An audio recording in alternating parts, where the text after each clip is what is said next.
Se habla mucho del anticristo, mucho se toca el tema de este personaje, se hacen películas, los cantantes de rock le hacen canciones del anticristo, es famoso.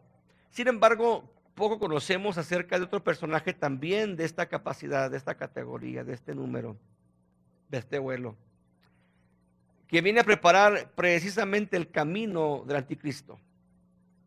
Este es el falso profeta o la segunda bestia del libro de Apocalipsis.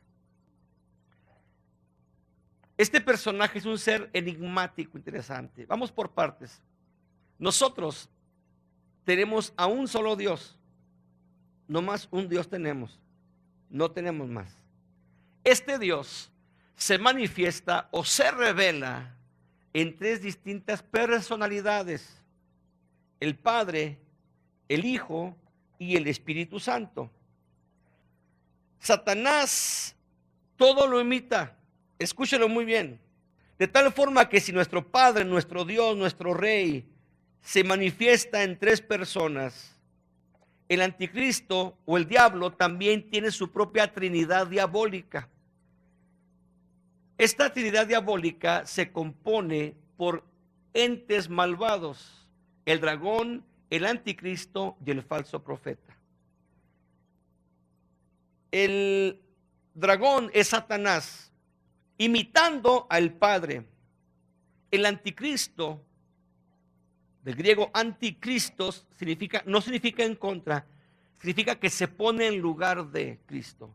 Y por último, el falso profeta, que va a imitar la función del Espíritu Santo. El Espíritu Santo, su función es guiarnos a toda verdad y a toda justicia. La función del Espíritu Santo es convencernos de pecado para que entreguemos nuestras vidas a Cristo. Pues bueno, esa función la hará el falso profeta, pero para el anticristo. Estamos por irnos ya de esta tierra. El diablo está preparando, tiene ya todo orquestado para en cuanto la iglesia sea arrebatada a la tierra, el diablo empiece con sus tenazas a tomar el gobierno completo ya de este mundo. Para esto tiene tres plataformas: la política, la económica y también la plataforma religiosa. La política va a ser la creación de un llamado nuevo orden mundial. Es decir, habrá un solo gobierno. Habrá una confederación de naciones en un solo gobierno. Pero también tendrá una plataforma económica, la creación de una sola moneda. Y mire, quiero que usted vea este dólar, qué interesante, es nuestro dólar. Y si usted ve la parte superior, dice nuevo orden mundial. Aunque está escrito en latín, dice nuevo orden mundial. Y por último, o en tercer lugar, que es lo que hoy vamos a estudiar en parte, va a ser la creación de una sola religión. Entonces son tres plataformas: la política, un gobierno; la económica, una moneda o una forma de cambio; y en tercer lugar, la religiosa. Ustedes han escuchado hablar del ecumenismo. El ecumenismo es el sincretismo, la unión de todas las religiones, la unión. Y más que nunca en este tiempo, mis amados hermanos, el ecumenismo está avanzando increíblemente. Se están reuniendo líderes, dirigentes mundiales de distintas religiones que antes no tenían ningún nexo, se están haciendo amigos y comparten. Están creando una sola religión. Y precisamente el falso profeta, que es el personaje que vamos a estudiar hoy, va a ser el encargado de dirigir a la única religión que habrá después del arrebatamiento. Y para esto ya se está preparando el camino hace mucho tiempo. Usted recuerda a Juan Pablo II. Juan Pablo II fue un personaje muy importante en el movimiento ecuménico.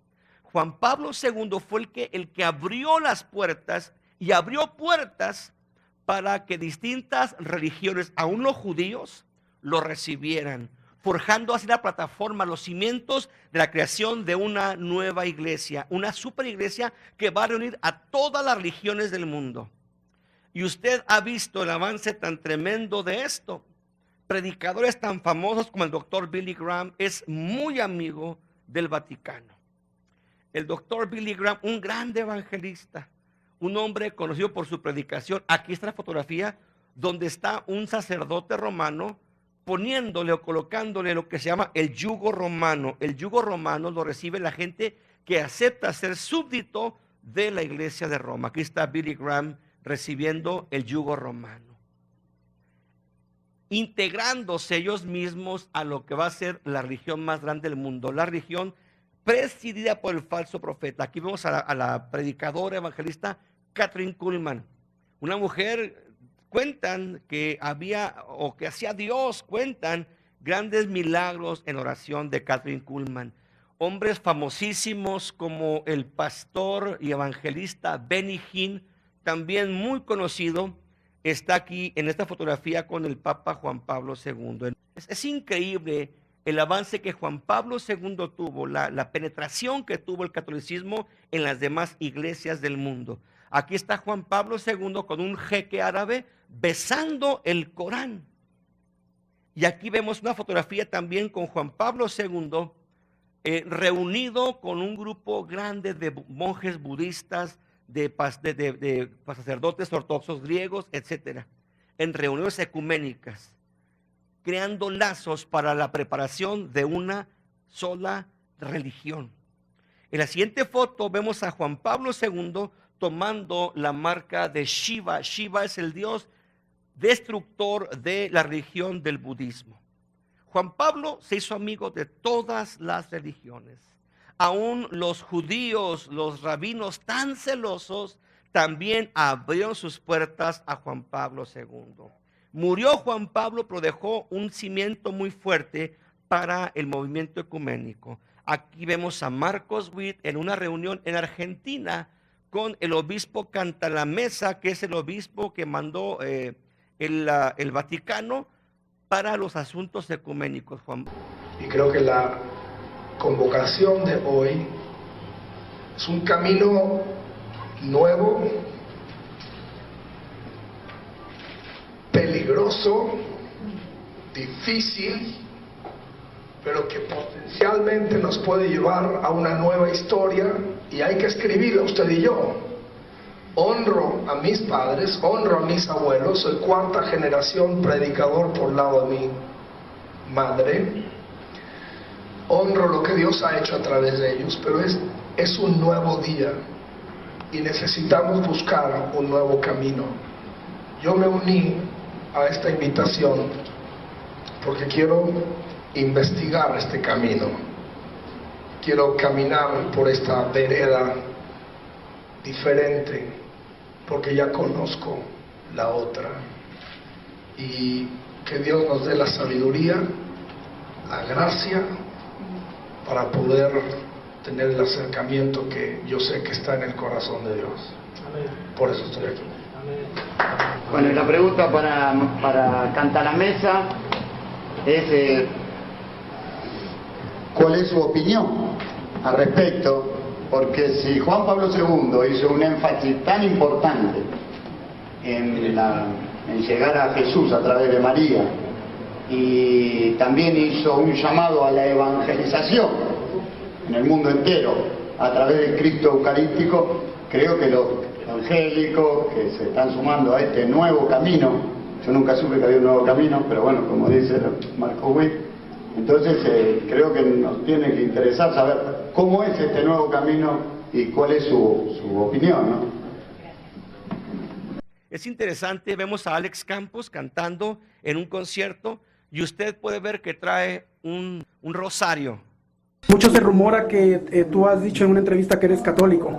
¿Cuál es la real afirmación de tu fe, Alex? Yo escuché en el mensaje que tú dijiste que eres un cristiano amador del Señor, pero realmente la comunidad cristiana le interesa saber... Por sus frutos los conoceréis.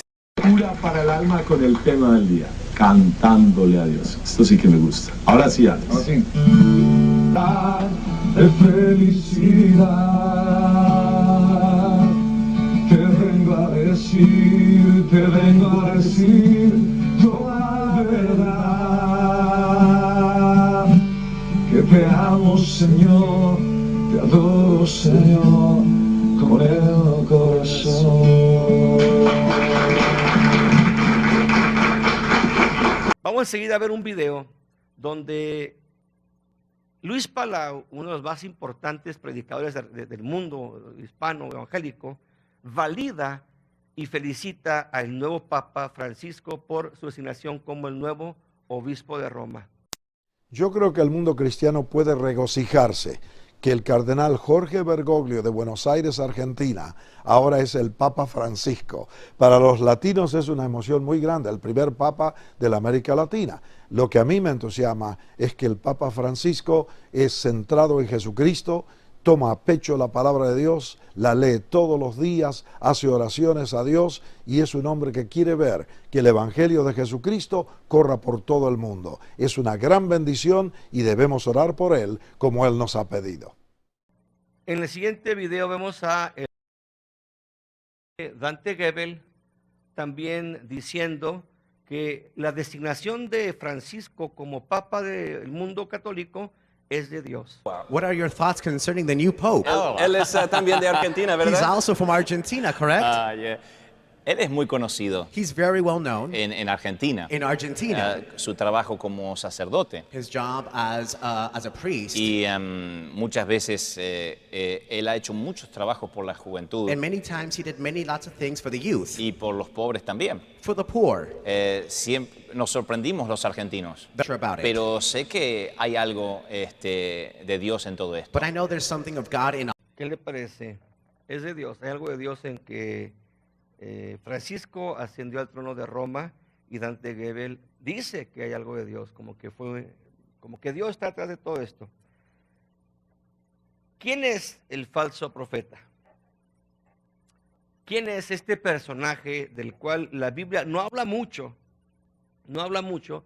Sin embargo, lo poco que habla nos da a entender que es un ser muy importante y que es pieza definitiva, clave en la profecía del mundo.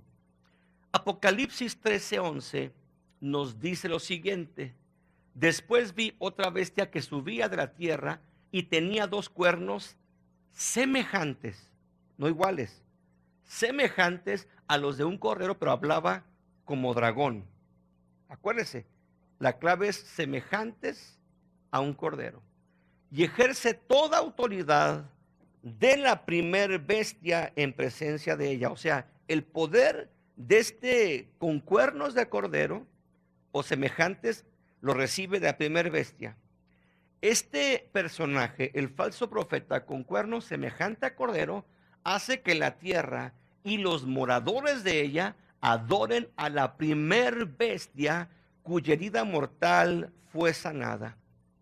También hace grandes señales, de tal manera que aún hace descender del fuego del cielo a la tierra delante de los hombres. Este personaje, esta bestia, dice que también le fue permitido dar aliento a la imagen de la bestia para que la imagen de la bestia hablase. Es decir, el falso profeta hará una imagen o logrará una imagen del anticristo, y con el poder que el falso profeta tiene, hará que esta imagen de la bestia, una estatua, un ícono, hable. Tendrá ese poder satánico que hará que la estatua hable. No es raro porque en la actualidad vemos a estatuas que supuestamente lloran lágrimas de sangre. He visto videos de animalitos, de imágenes del dios Ganesh, el dios de la India, Ganesh, que es una pequeña imagen y que hacen que beba leche. He visto imágenes como la enseguida de Cristos o de supuestos Cristos que lloran. Entonces el falso profeta creará o logrará la creación de una imagen que hable, y que el que no adora esa imagen tendrá la capacidad de matarlos si no la adoran. El falso profeta engaña haciendo señales, manda a los moradores de la tierra, y escúchelo bien, el engaño es sobre los adoradores de la tierra, no sobre la iglesia, porque la iglesia, cuando esto pasa, ya está con Jesucristo en las bodas del Cordero. esto es a los moradores de la tierra. Le da vida a la imagen de este anticristo. Y por último, finalmente, el falso profeta logra que la humanidad entera, ricos y pobres, libres y esclavos, grandes y pequeños, se marquen en la frente o en la mano derecha con la famosísima marca del 666. Escúchenme bien, quien hace que la gente se marque el 666 no es el anticristo, es el falso profeta. Él es el que convence a la gente. El falso profeta será un líder religioso increíble, va a convencer. Bíblicamente entendemos que el Espíritu Santo, el glorioso Espíritu Santo que adoramos en esta iglesia, una de sus funciones es glorificar a Cristo. Otra función del Espíritu Santo es convencer al mundo de pecado. El día que fuimos salvos fue porque el Espíritu Santo nos convenció que éramos pecadores. Si no, jamás hubiésemos sido salvos. Pero otra función importante del Espíritu Santo es que prepara al pecador para que reciba a Jesucristo. O sea, la salvación, Cristo ciertamente la compra, pero la salvación no se da sin la intervención del Espíritu Santo. Convence el pecado y luego nos lleva a Cristo. Bueno, el diablo, que es un imitador, hace exactamente lo mismo y para ello emplea al falso profeta. El falso profeta va a glorificar al anticristo. El falso profeta convencerá al mundo para que acepten al anticristo. El falso profeta va a convencer al mundo de que reciban el gobierno del anticristo y de que el mundo se marque para fincar así su destrucción.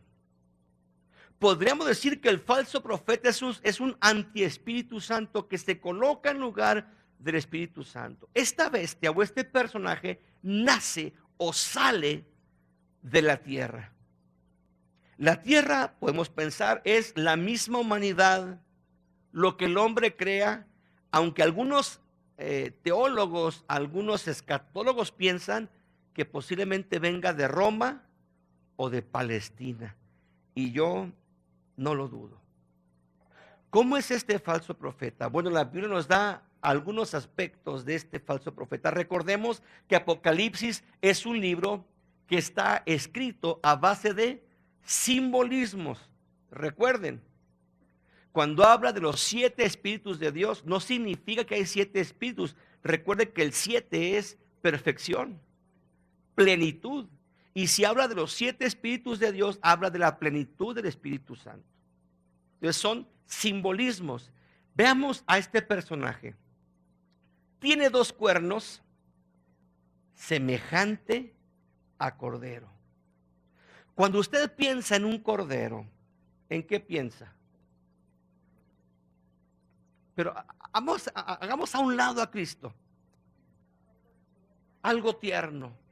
O sea que este personaje, cuando se presente, tendrá apariencia. Y nuestra Biblia dice de cordero. Pero originalmente Juan no escribió cordero. Juan escribió arnión. Arnión significa corderito. O sea que el falso profeta, la segunda bestia, cuando aparezca en la escena mundial, va a aparecer manso. Va a aparecer tierno.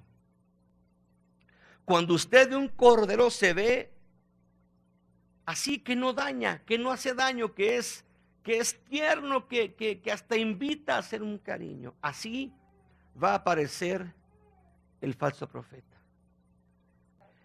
Como corderito significa que hablará mansamente. Se hará pasar por alguien de un espíritu muy afable, muy tierno, muy compadecido. Cuando usted ve al falso profeta, los que se queden, van a ser conquistados por él. Porque su aspecto, su cara, su forma de ser, va a conquistar al mundo. Se van a enamorar de él porque los convencerá con una falsa piedad, con una falsa personalidad. Pero San Juan dice, tendrá cuernos como de cordero, pero cuando hable, dice Juan, hablará como un dragón. Cuando leemos la Biblia y entendemos o leemos la palabra dragón, ¿a quién se refiere el dragón? Satanás, por supuesto. El dragón, la serpiente antigua, Satanás. Entonces, cuando hablamos o escuchamos del dragón, hablamos necesariamente de Satanás. Entonces, este hombre tiene cuernos como de cordero, parece un cordero, pero habla como dragón. Es decir, las palabras que diga, los discursos que él hable, aunque parezcan de cordero, vendrán del diablo. El mensaje, aunque lo dé muy bonito y muy suave y muy tierno, su mensaje va a ser satánico, venenoso. Este que parece que es un corderito, no es un corderito. Daniel y San Juan lo identifican como bestia, del griego terión, que significa un animal peligroso, venenoso, salvaje y rapaz.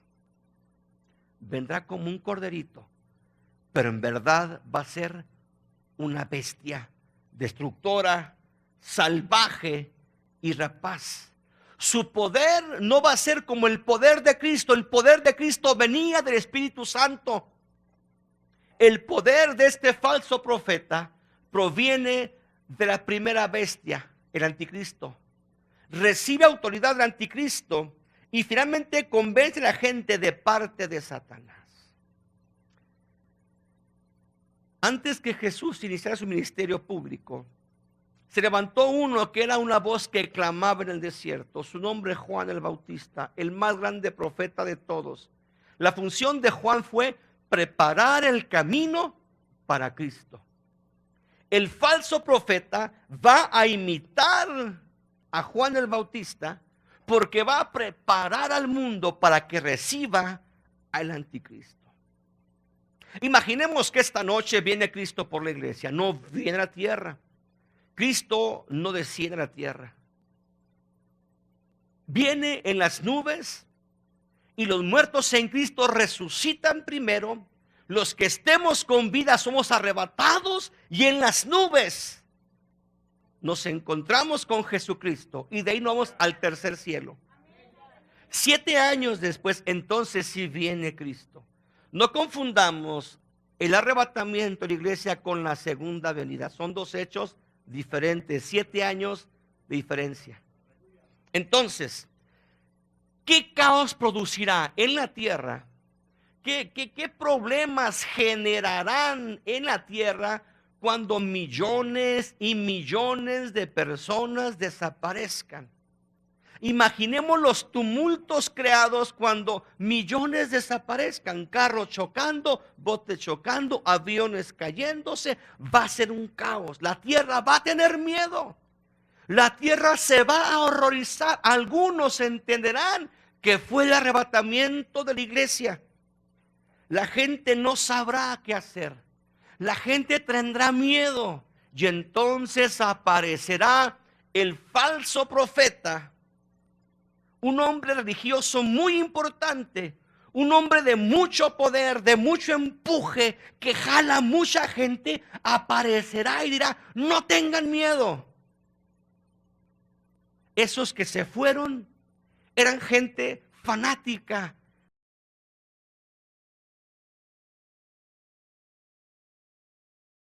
religiosa.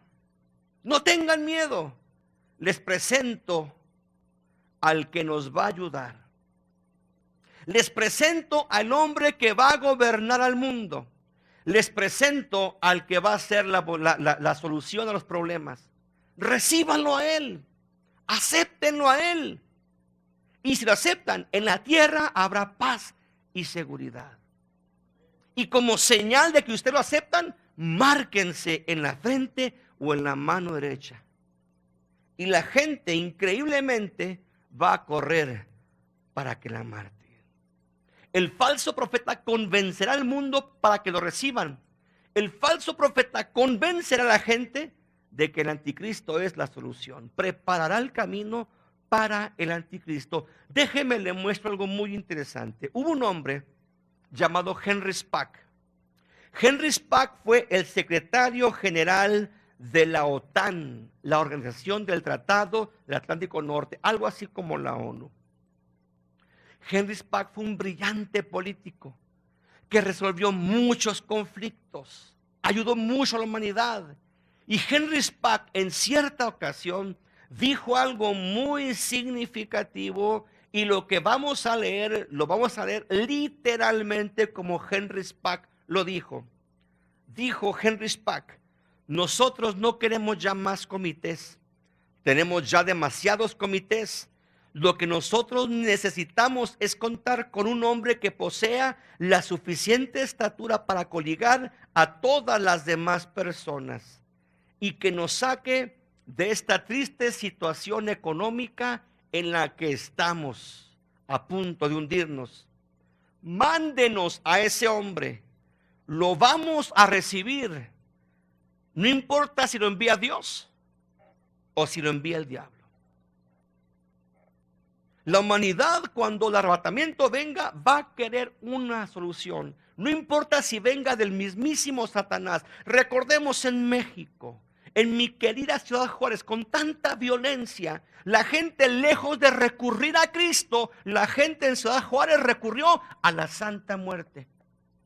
De tal forma que leía un artículo que decía que en la actualidad, en Ciudad Juárez, de cada 10 imágenes que se venden, una es de Guadalupe y 9 son de la Santa Muerte.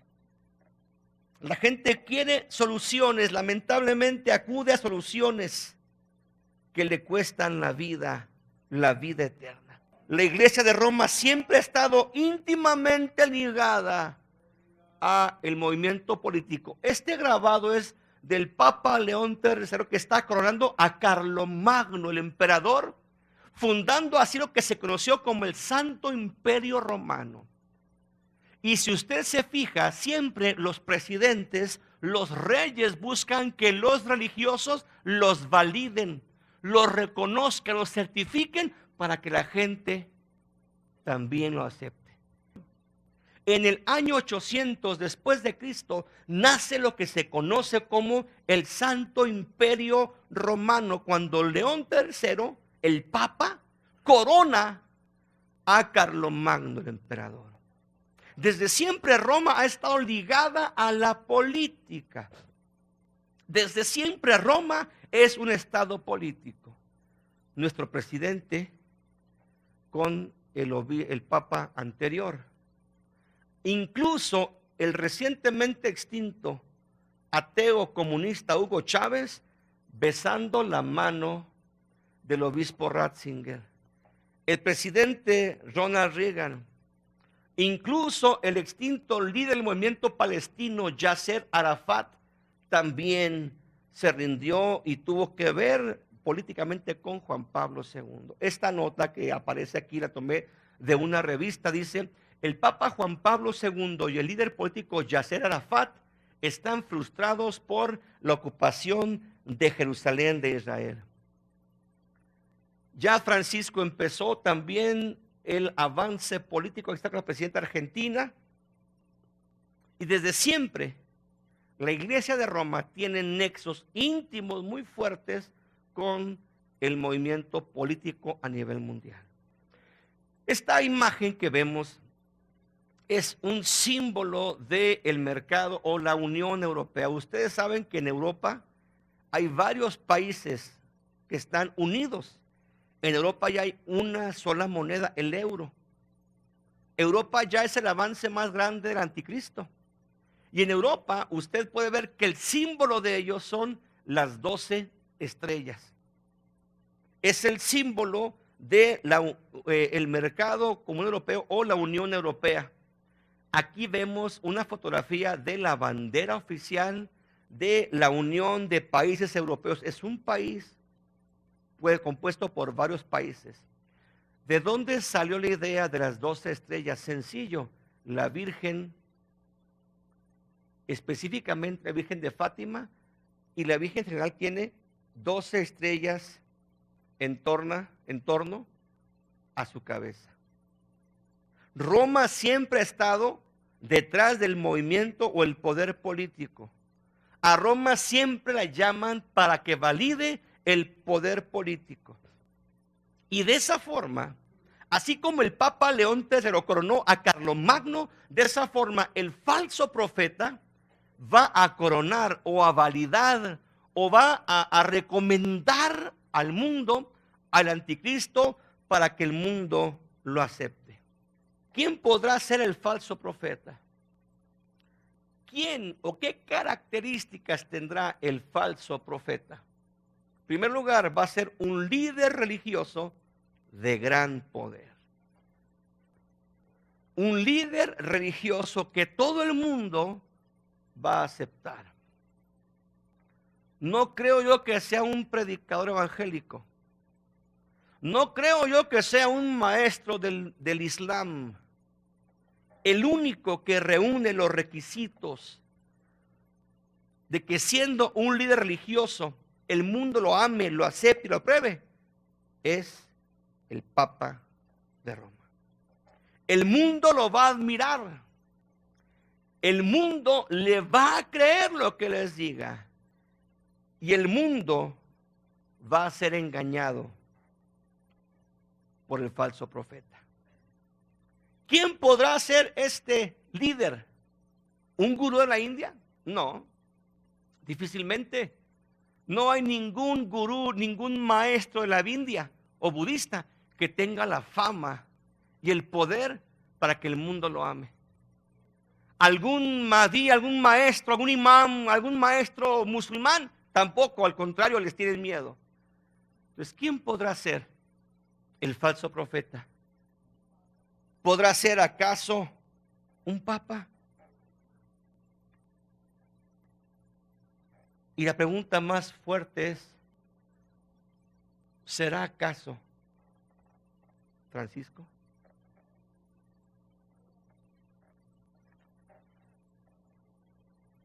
El día que el obispo Ratzinger o el Papa Benedicto renunció, ese día, si usted lee la noticia, CNN, etcétera, ese día que renunció el Papa, cayó un rayo en el Vaticano.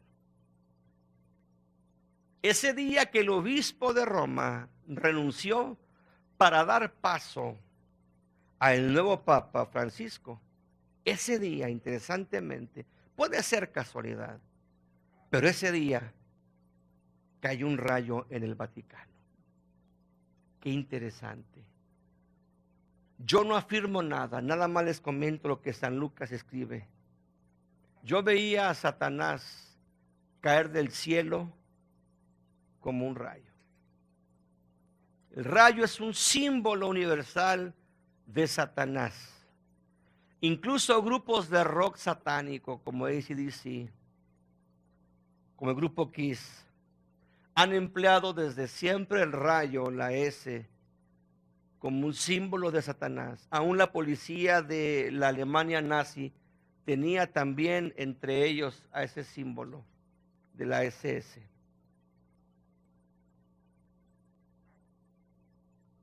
¿Por qué se puso? ¿Por qué escogió el nombre de Francisco? Dice él que por la humildad de Francisco de Asís. Sin embargo, ¿no será otra razón de más peso? ¿No será quizá porque la religión musulmana amaba a Francisco de Asís? ¿Sabe usted que el Papa es adepto, es adorador, fiel a la Virgen de Fátima? ¿Y por qué Fátima? ¿Qué tiene que ver Fátima con esto? Más allá, reunirá a Francisco los requisitos para ser el falso profeta, que como un corderito se presenta, que hace días en Brasil reunió a más de 3 millones de jóvenes, entre ellos algunos pastores de asambleas de Dios allá en Brasil. ¿Qué tiene que ver Fátima con el movimiento o el avance del anticristo? Esto lo veremos la próxima semana.